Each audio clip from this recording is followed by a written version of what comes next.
Mom's spaghetti! He's nervous.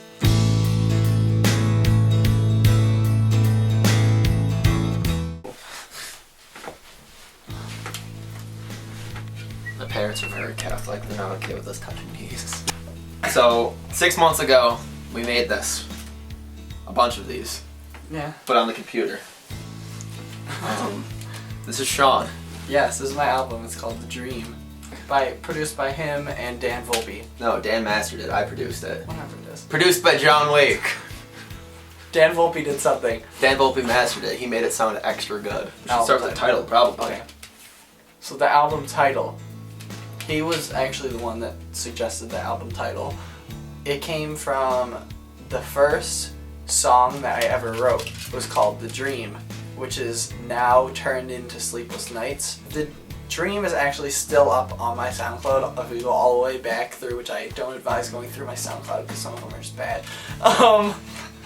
And I didn't know what to do with the song. It was just kind of awkward and it sounded different every time I played it. And I just ended up trashing it. And then I came back to it like a year later and rewrote it and it became Sleepless Nights.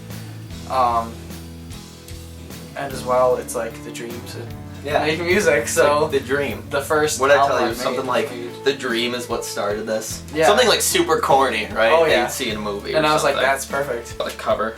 The actual album artwork that you see here was made 100% out of construction paper. Yep. Me and my friend Zach were sitting on my computer and we were trying to design things in Photoshop, just like trying, going through all of my iPhoto, looking at all these photos, trying to do something, but nothing was working. So he was like, let's just scrap the computer altogether. And I was like, what the heck are we gonna do?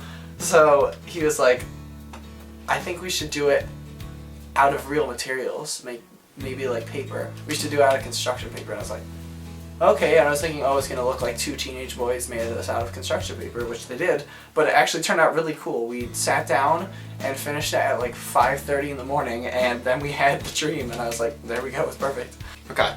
First song is First one of things first. First things. We can't talk about that. Song cover. First song, Looking for Life, which is one of my favorites. Yeah, that one originated because I was like, my songs tend to be in standard tuning, so I'm gonna make up my own tuning and do something with it. So I made up, what? It's open A. Well, to me it was made up. Okay. I just figured out chords. I don't know what chords they are. I still don't know what chords I'm playing. There you go. I don't know what I'm writing. So I just started playing around with those chords until I got something that I liked. Lyrically, the song developed from the idea of if I want something good to happen, I can't just wait there and hope that it'll happen. You have to go out and actually do things for something to happen for yourself. So, yeah. You have to look for that life. Yeah. I liked it because I got the demo from you, and it was like one of the first ones that you had with drums. Mm-hmm. That was cool. Because like, I don't know. The first couple were all just like acoustic things, and then this one was a little bit bigger. It already had the rap in it. You should talk about the rap.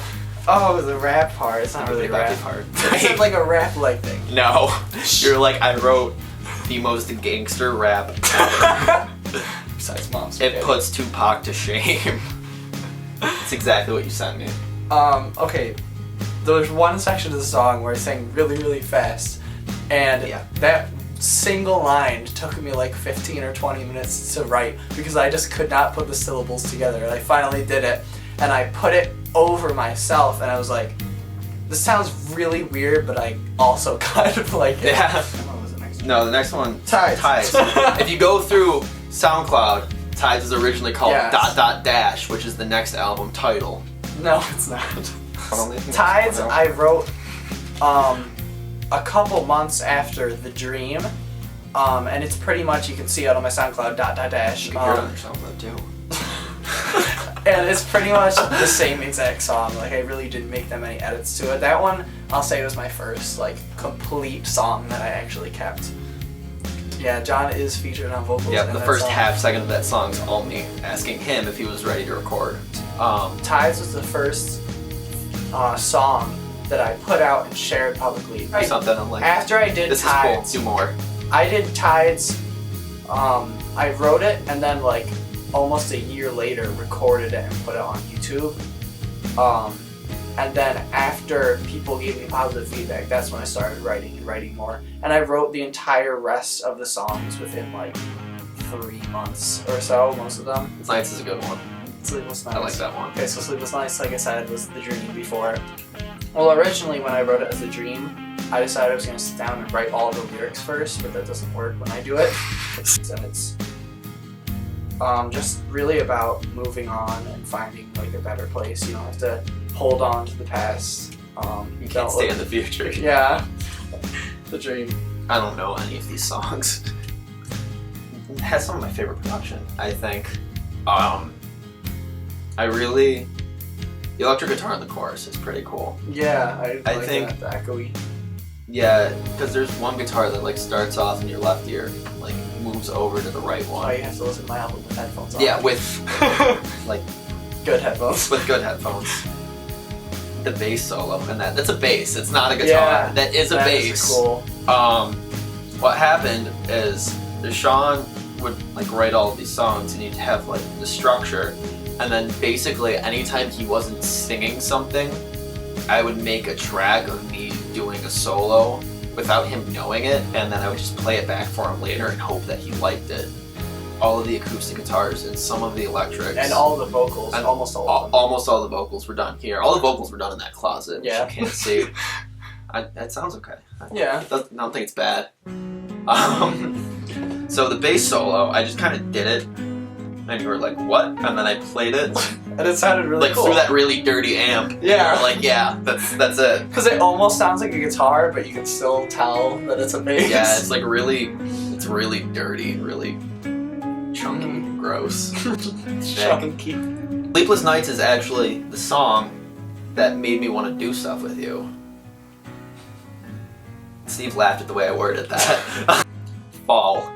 Fall, actually, this was a weird writing process.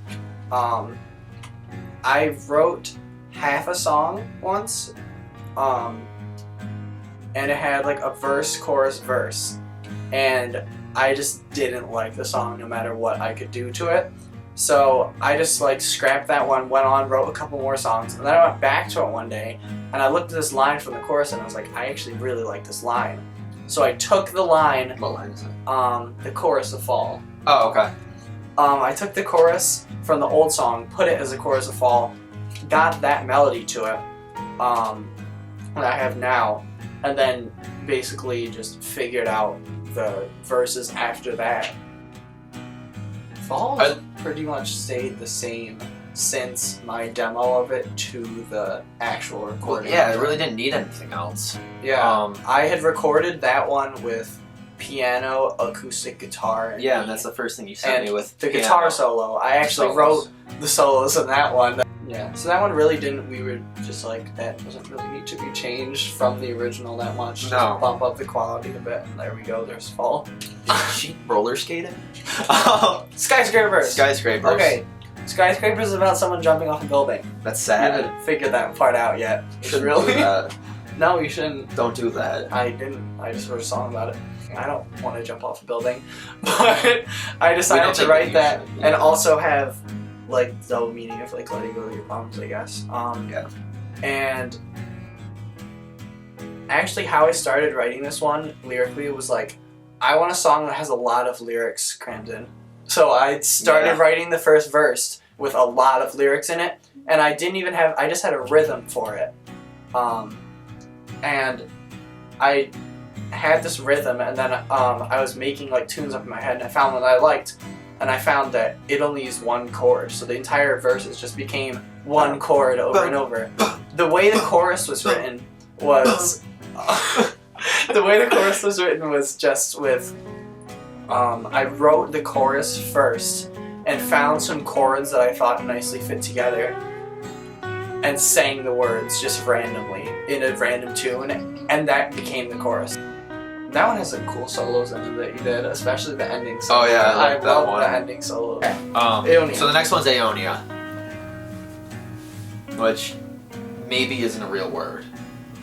This song, just like Skyscrapers, is also about death. Very positive themes on the album. Oh yeah. The theme of the song is like, after I'm gone, what impact will I have really made? Like, what will I have really done? Yeah, recording for it was pretty easy because there were a couple of songs like Fall and Aeonia and that were like, Gold. you don't really need to do anything to them. And All I Want. There were some that I still wanted to sound like Just You. And like that was a very conscious decision for most of the album, was to make sure that everything still sounded like it was Just You, but just had some extra goodness around it. This one is Breaking at the Hinges. Breaking at the Hinges, yes. Which we wore sunglasses for most of the recording. We sound engineered clapping, which was way too much of an effort for something that should have been simple. But I told them, in order to make this cooler, we should both wear sunglasses. The piano in that is one of my favorite things in the whole album, especially like the little ending with the piano. Oh yeah. He like had this little like tune with the piano, and then at the end of it, while he was like recording, he went like this and just like slapped down the entire piano. I remember I hit the last key so hard the piano just like tips up, and we're like, Milkshakes and mints. And somebody's bedroom and somebody's kitchen.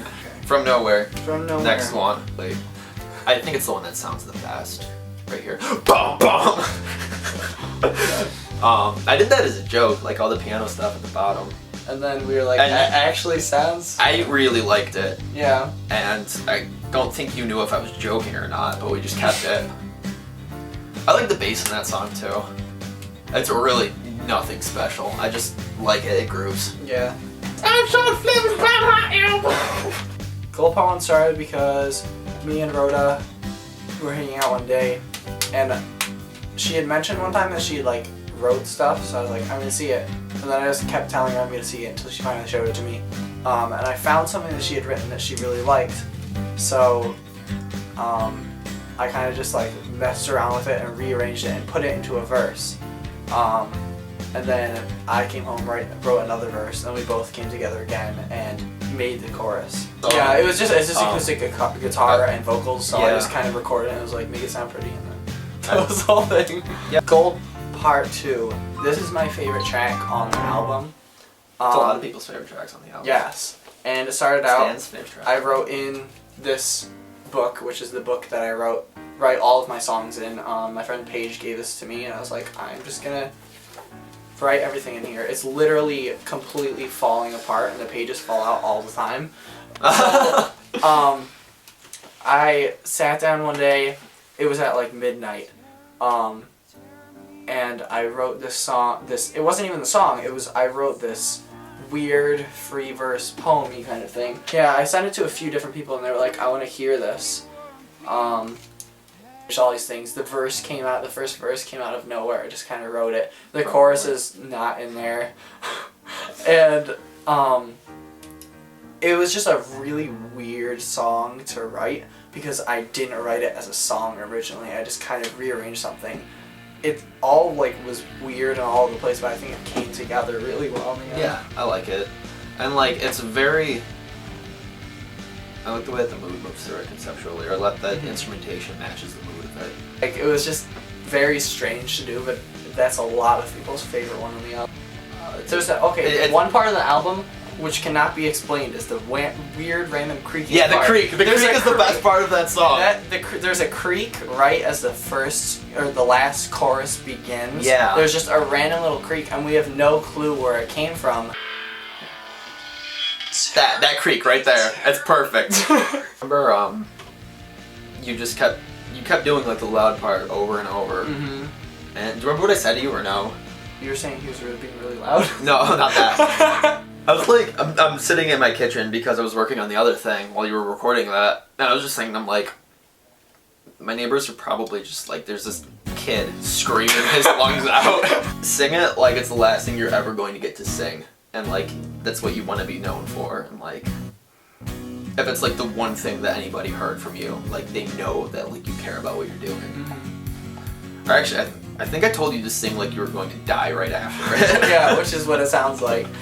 Last song, All I Want. which is my favorite off the album.